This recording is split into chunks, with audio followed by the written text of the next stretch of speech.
ఐదుగురు సజీవ దహనం. నాంపల్లి బచ్చాస్ ఫర్నిచర్ షాపు అగ్ని ప్రమాదంలో ఘటన. హైదరాబాద్ పరిధిలోని నాంపల్లిలో బచ్చాస్ ఫర్నిచర్ షాపులో భారీ అగ్ని ప్రమాదం చోటు చేసుకున్న ఘటనలో మొత్తం 5గురు సజీవ దహనమయ్యారు. ఆదివారం ఉదయం ఫైర్ సేఫ్టీ సిబ్బంది అధికారులు 5 మృతదేహాలను గుర్తించారు. 4 అంతస్తుల భవనంలో ఉన్న ఫర్నిచర్ దుకాణంలో శనివారం మధ్యాహ్నం సుమారు 1 గంట ప్రాంతంలో అగ్ని ప్రమాదం సంభవించిన విషయం తెలిసిందే. మంటలు అంతకంతకు పెరగడంతో లోపల చిక్కుకున్న వారిని రక్షించడం ఫైర్ సిబ్బందికి కొంత ఇబ్బంది అవుతుందంట. నాంపల్లి శాస్త్రిపురం, రాజేంద్రనగర్ వీళ్ళంతా ముస్లింలు, తర్వాత దళితులు పని చేసుకుంటోళ్ళు.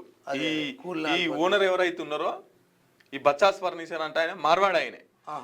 ఇక వీళ్ళు సరి అయిన ఇప్పుడు వీళ్ళకి ఎంతసేపు ఉన్న బిజినెస్ దాంట్లో సెక్యూరిటీ సేఫ్టీ అనేది వాళ్ళకి ఇంపార్టెంట్ అవసరం లేదు అయినా కానీ సో వాళ్ళకు అక్కడ ఫైర్ సేఫ్టీ లేదంట. అందులో ఉత్త పుణ్యానికి తెలంగాణలో అంతా చంపిరు.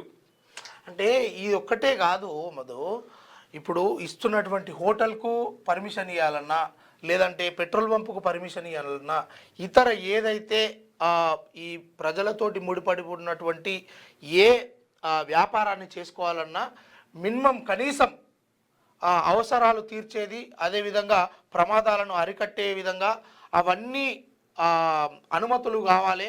ఆ అనుమతులు ఎట్లు ఇస్తుర్రో ఇక మనకు తెలుసు కదా. ఇప్పుడు ఒక్కొక్కటి 100 కోట్లు 50 కోట్లు ఎట్లా దోస్తురు. ఈ అనుమతులను అక్కడ చూడకుండానే సంతకాలు పెట్టి లంచాలకు ఎగబడి ఈ కార్యక్రమం చేసి ఇలాంటి పరిణామాలు ఎదురు కాకపోతే ఏమవుతుంది? అన్నీ కరెక్ట్ ఉన్నప్పుడు వాడు లంచం ఇయ్యాడు, నీవు ఏసీబీ అధికారులకు చిక్కవు. కానీ ఇలాంటి లంచాలు తీసుకొని ఇవన్నీ చేస్తే ఇవాళ పేద ప్రజల ప్రాణం పోతే బాధ్యత ఉంది. దొంగలు.